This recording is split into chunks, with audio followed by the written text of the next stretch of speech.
and songs for them to play. He talked about starting a band. And he was always humming something. Every day his imagination grew stronger.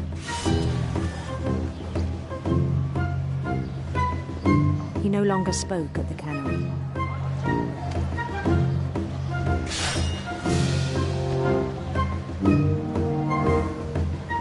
But his chopping was as reliable as ever. Then one day it struck him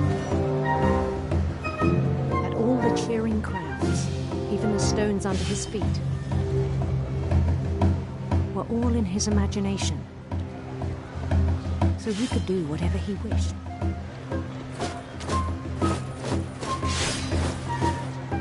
He held an election for mayor. And he won.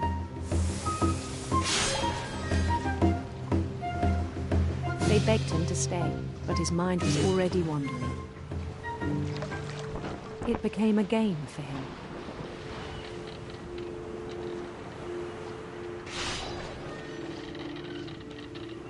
He'd conquer a city, then immediately push on. New Louisville.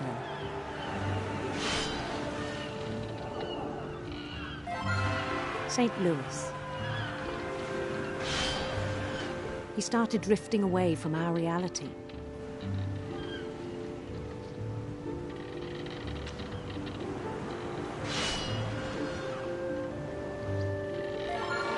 Minneapolis, until one day he forgot to go home from the cannery.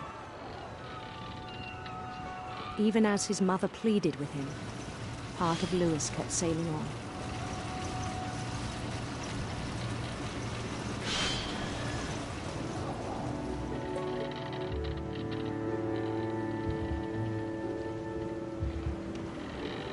In Louisburg, he heard rumors of a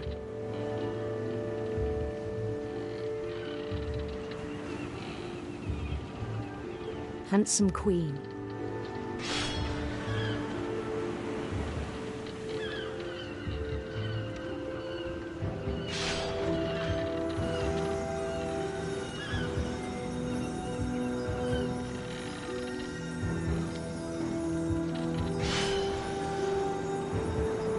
The queen was on her own quest for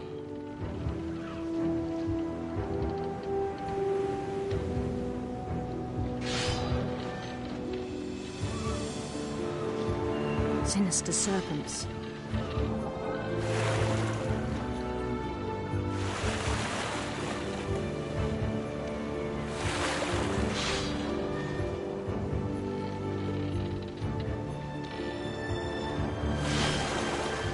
He followed the sound of her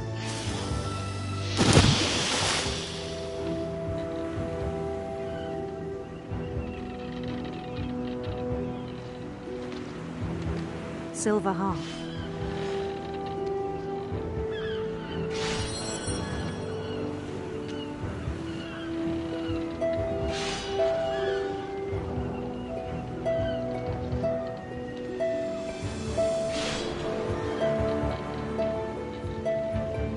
His chase led him to a golden palace east of the sun and west of the moon.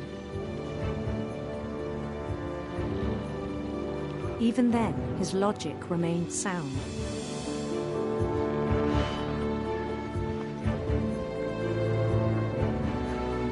He knew the world was all in his imagination.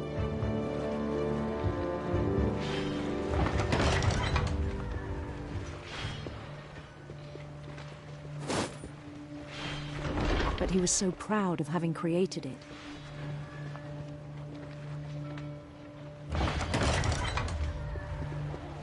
In his own eyes, he'd become something greater than a king.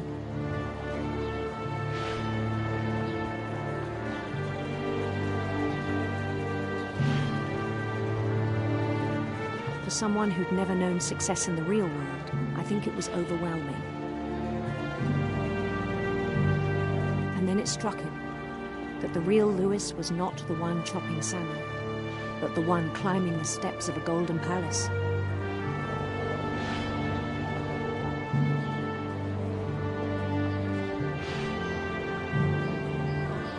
My imagination is as real as my body, he told me. It was hard to argue with him.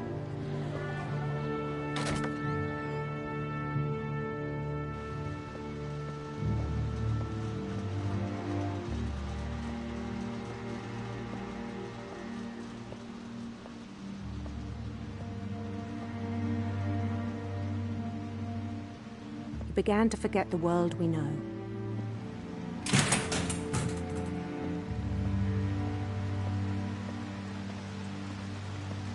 I think it pained him to remember Lewis, the cannery worker.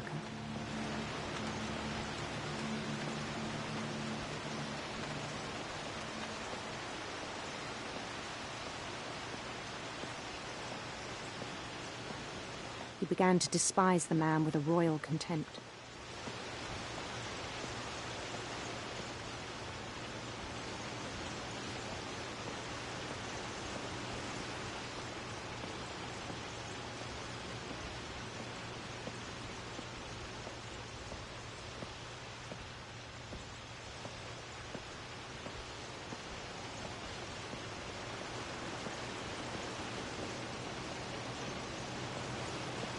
I still thought I could save him.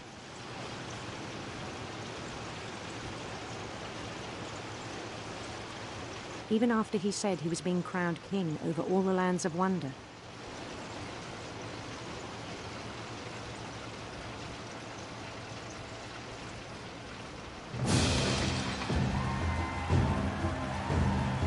The palace would be packed with his companions.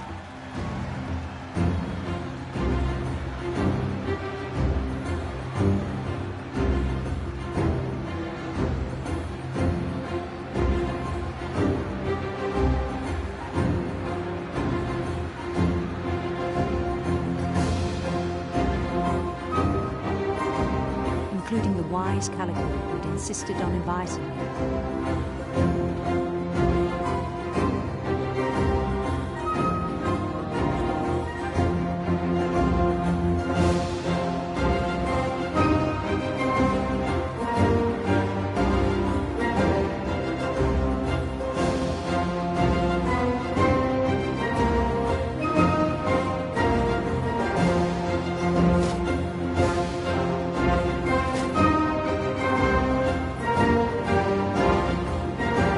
Queen waited, holding his crown.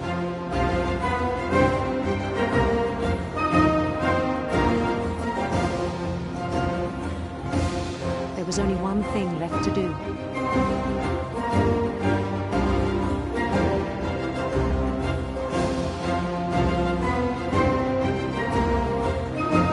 Bend down his head.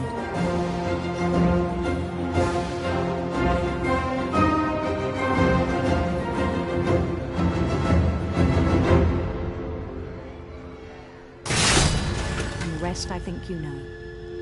Mrs. Finch, your son was a kind man who will be missed by all of us who knew him.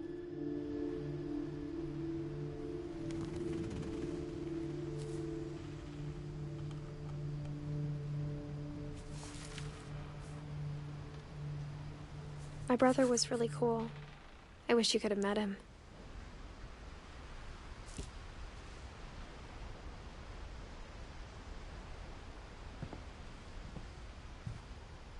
He was so proud of being Indian. I think for him, it was a way to be something other than just a Finch.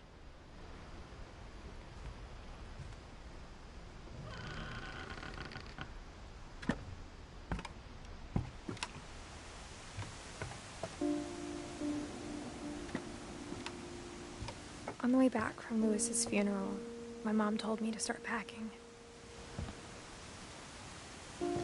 She waited until the day before we left to tell Edie. I'm not sure if she wanted to make it easier or harder.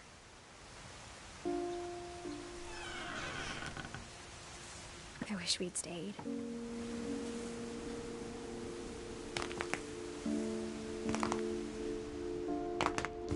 But I understand why we left.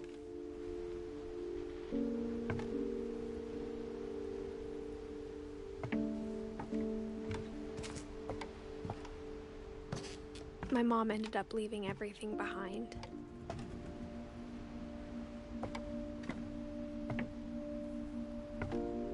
What happened that night had been coming for a long time.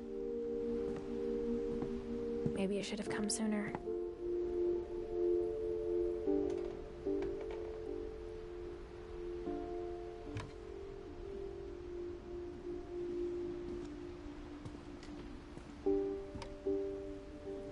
But it had to end one way or another. All that's left now is to tell you about that last night.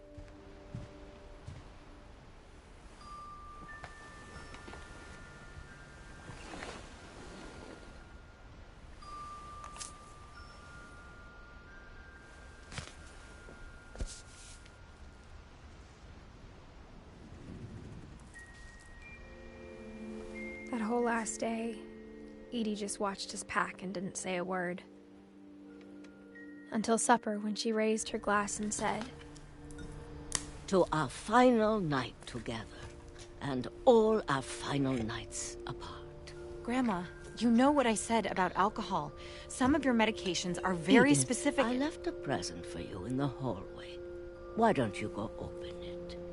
The grown-ups have to argue now. I'm sorry, you're right. We're all leaving tomorrow. Let's just enjoy our last... I'm not leaving. Edith, you're excused.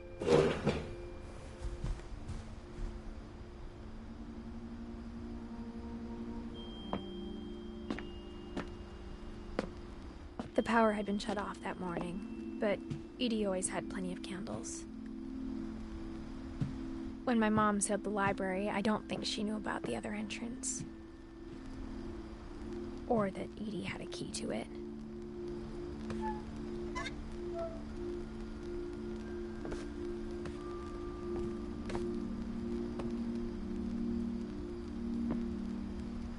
That thing you're afraid of isn't going to end when you leave the house.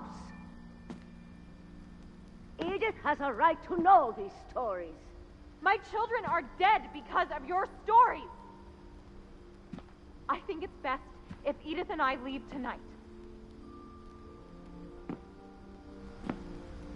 We'll have the nursing home send a van for you in the morning, okay?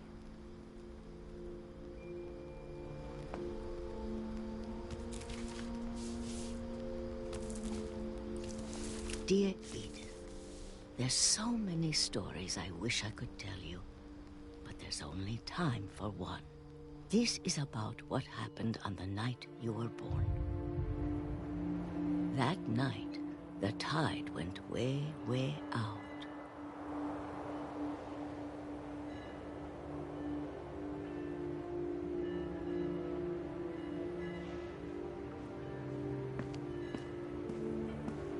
It was the first and last time I ever saw the old house aground. There'd been an earthquake out in the middle of the ocean. They called it the lowest tide in 1,000 years. God, it smelled awful. You know, I've seen that house every day of my life.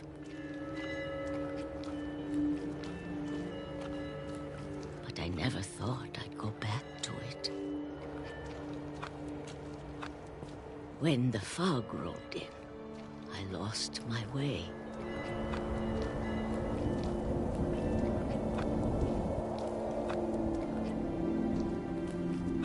I got turned around.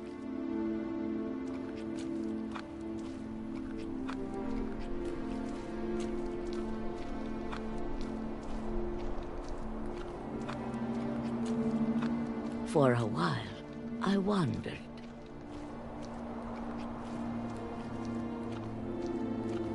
I started seeing things.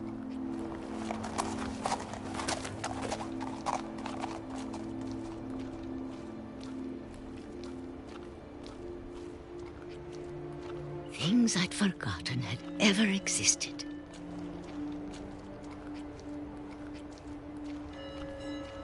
But when I saw them, they felt like old friends. That night, a lot of things came back to me.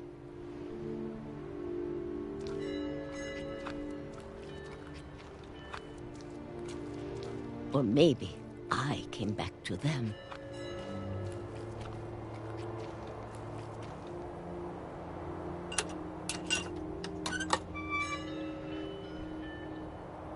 things I can't explain, but that I need you to try and... Edith, what are you doing in here?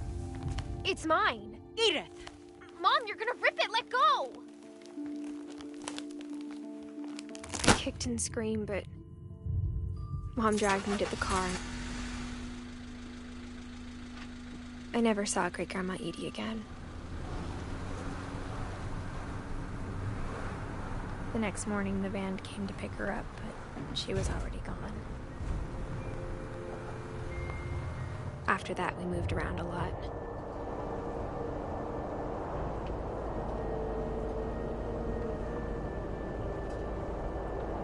We both tried to make the best of it.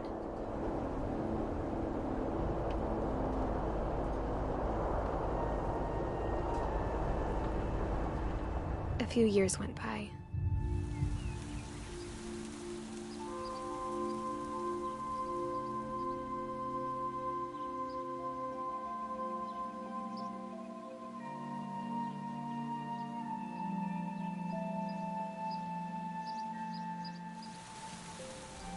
My mom didn't like to talk about it, but she started getting sick a lot.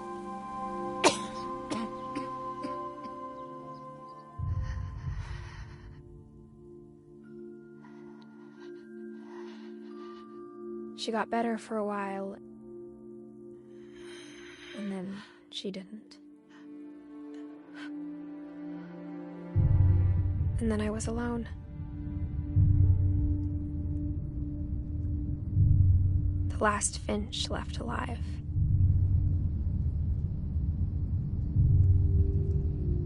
Until I found out about you. I'm still not sure what to tell you about all this. If we lived forever, maybe we'd have time to understand things. But as it is, I think the best we can do is try to open our eyes. And appreciate how strange and brief all of this is.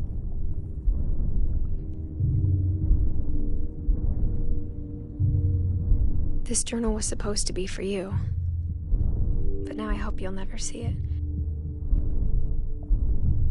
I just want to meet you and tell you all these stories myself.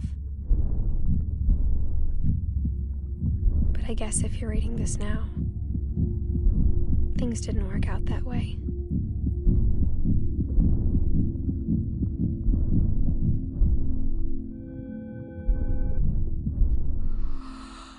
This is where your story begins.